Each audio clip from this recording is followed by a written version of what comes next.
welcome back to my channel, or if you're new here, welcome. So, let me just begin with saying sorry about the sound quality. I noticed how much white sounds are all over the place. I swear, I just bought this mic like 2 weeks ago and it's already breaking. I don't understand. Well, today I have a Todoroki Shouto X listener, and it's titled Believe in Me by Burnt by Shouto on Tumblr. So, let's just get right into it. Shoto and Momo had an unbreakable bond. They were the two students who got in through recommendations, a testament to not only their quirks, but to their connections to the Hero Society. They shared their levels of fame, wealth, were from the same circle of society, and most importantly, they have always clicked. You sometimes wondered why they never dated. It was unfair for you to think that way.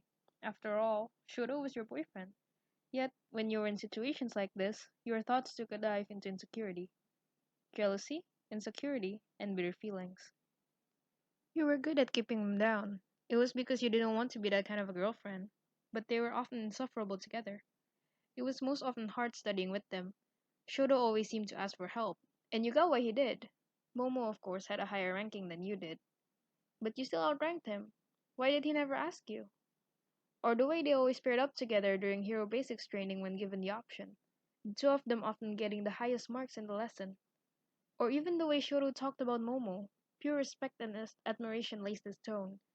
He was proud of the lengths of which she had grown since her meltdown during your first semester here at UA. But right now you were in a situation that made it hard for you to speak.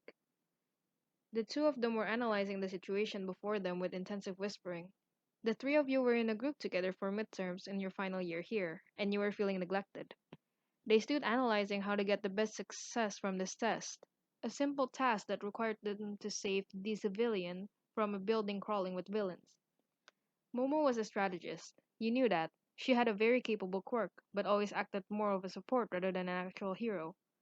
Shoto was also a strategist in his own way, but he usually decides to overpower others with his quirk. You weren't much of a strategist. You were an excellent combat fighter. Your strategies involved decisions at the moment. It was never meticulous or planned ahead of time, and it worked for you. You were great at it, but most were not. Real life was different from theory. That's what you believed, at least. You felt awkward as you stood behind them, taking in the information of what they wanted you to do.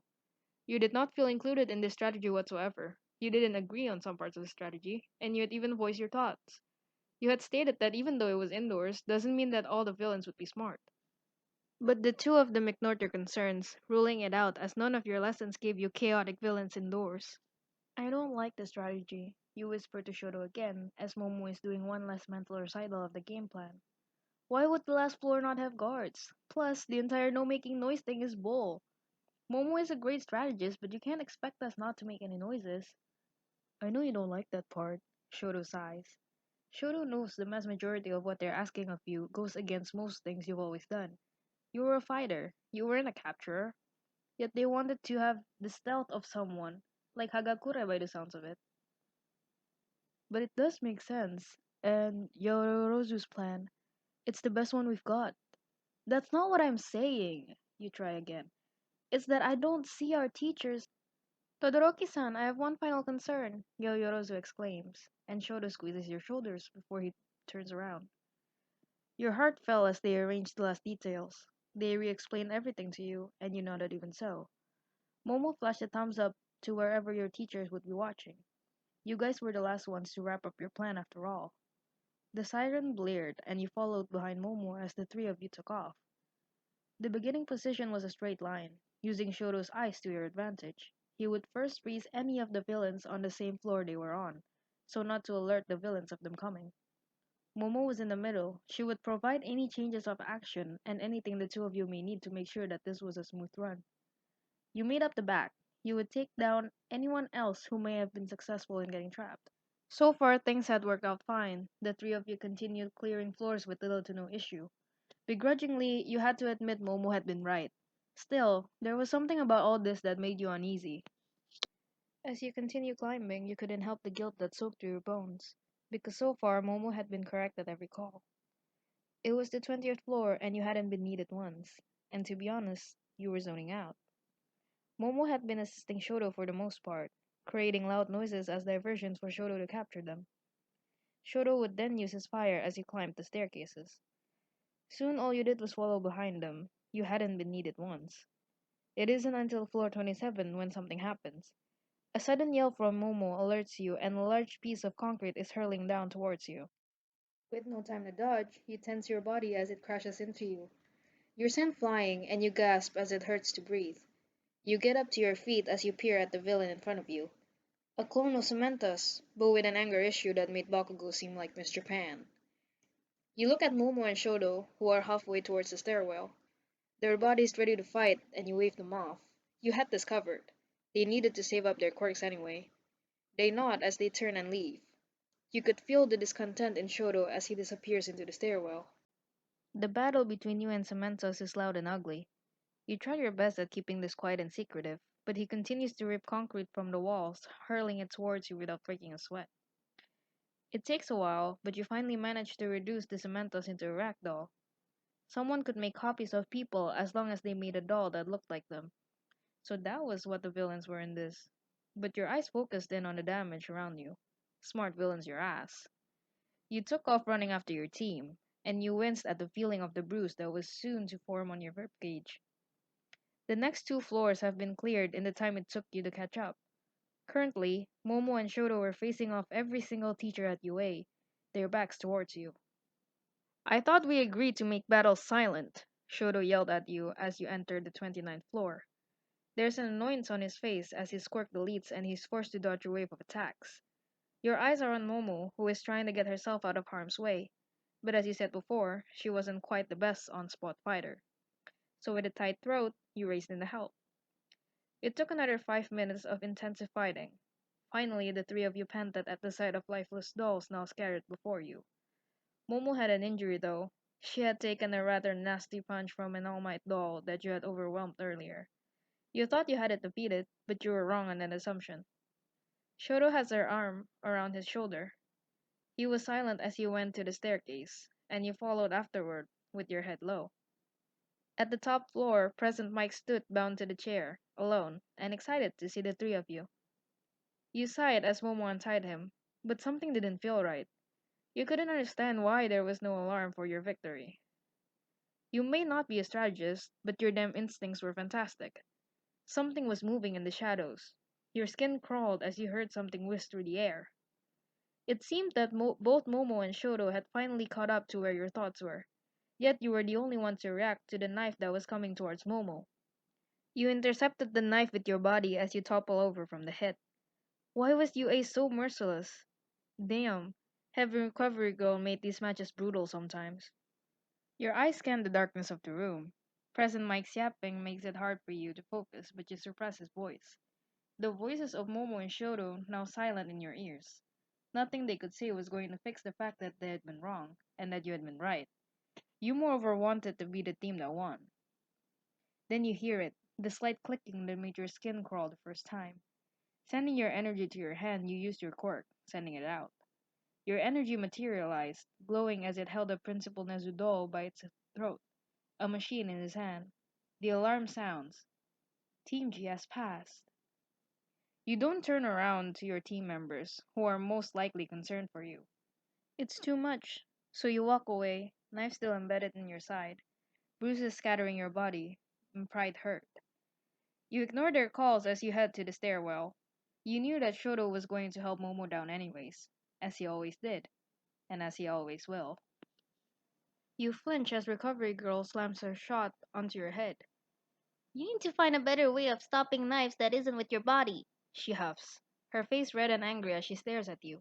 Between you and Midoriya, I'm going to break out in the hives while watching you two fight. You laugh as you try to downplay her rightful worries.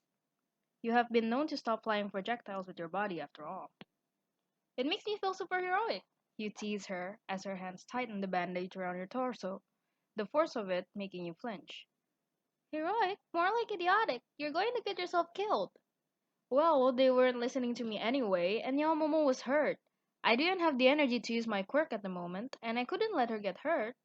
You sigh as you shift your costume back into place. Recovery Girl sighs, her fingers pinching her nose as she shakes her head. You're going to make an excellent hero, Violet. But you need to have faith in your own judgment to other people. You can't let others drown you out when you have caused your own worries. You nod your head. You knew that. But it wasn't fun trying to interrupt when it was Momo's master plan. You eventually leave her office, your body sore but no longer in pain. You enter the hallway to see Shoto waiting for you, no longer in costume, but in his uniform. Are you okay? Shoto asks as he walks over to you, concern in his face.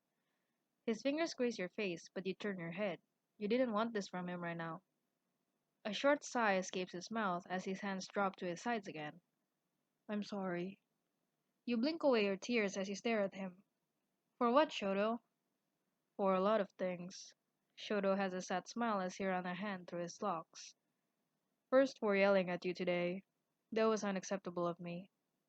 There weren't that many dolls there when we first entered. Then you shook the building and they multiplied, and I wrongly blamed you. You scoff as you rub away your tears. Yeah, that one hurt. I'm also sorry for not taking your own thoughts about the strategy into consideration. Shoto continues, and you let yourself succumb to your need of being held. Shoto wraps his arm around you tightly, his hand rubbing your back. It hurts, you know.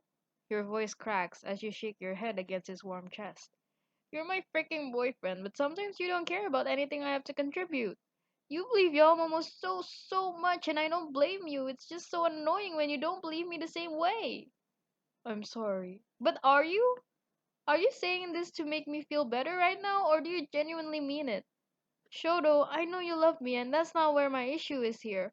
It's just, when I see the way you treat her opinions in comparison to my own, it really sucks. I get that you trust her, but would it hurt you to trust me too? You can't keep the sobs in you anymore as you cry in his chest, the bleeding wound in your heart no longer able to be withheld.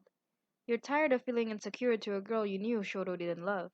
You're tired of being bitter because he did love you. Shoto loves you so much, but you think that it should make him more lenient towards your ideas. The sobs become spluttered cries as Shoto presses soft kisses against your face, everywhere and anywhere. Apologies on his tongue as he lets you cry. I never wished to make you feel insecure about your ability as an individual, Shoto states as your sobs become gasping breaths as you try to keep calm. I love you more than anything, YN. You've always been such a strong, capable individual. I never expected you needed my approval. Yoyorozu still worries me from our finals from our first year, and so most of my support is a habit. My love, you're amazing, and I'm sorry I haven't been telling you that enough, or showing you that enough. You let out a shaky groan as you're feeling slightly better, but you still don't wish to let it go. You should tell me that more often, but I'm sorry for everything I did today. You did nothing wrong. It didn't seem like that. Well, your boyfriend is a freaking idiot when he's stressed. He's the worst. Don't give him a hard time. You giggle slightly and blush at the sound of his heartbeat picking up from your laughter. He was being an amazing friend, you added. You let his hands cup your cheeks and your eyes close as his lips touch yours. It's soft, sweet, loving, and laced with a million apologies. You want more of it. Your arms wrapping around his neck as your mouth is ready to drop an opening for him. But a gasp from Momo interrupts the two of you. You look to see Momo and Jiro standing together, and there's a blush on Momo's cheeks. I came to see how you were doing, Wailan-chan, but you're both busy. We're sorry. Momo gasps as she tugs Jiro away, who's giving the two of you a thumbs up. You laugh as they round about the corner, and Shoto sighs. Now where were we? He asks, a smirk on his face. You roll your eyes as you bunch his shirt into your hands, and tug him down for a kiss. And yeah, that's the end of the story. Please check out Burned by Shoto on Tumblr. They wrote this fanfiction. I will link them down below in the description, along with my other social medias. And I apologize if there were like a bunch of mispronunciations or white noises, or like if you can hear it right now, the crickets are really loud. I'm sorry. Yeah, don't forget to like the video to help me with the YouTube algorithm. Dislike it if you, well, disliked it. Leave a comment down below for like, I don't know, criticisms, maybe requests, or if you'd like me to read your fanfiction. And subscribe if you'd like to get notified. Yeah, click the bell if you want to get notified. when I upload a new reading. And yeah, I'll see you guys in the next one. Bye.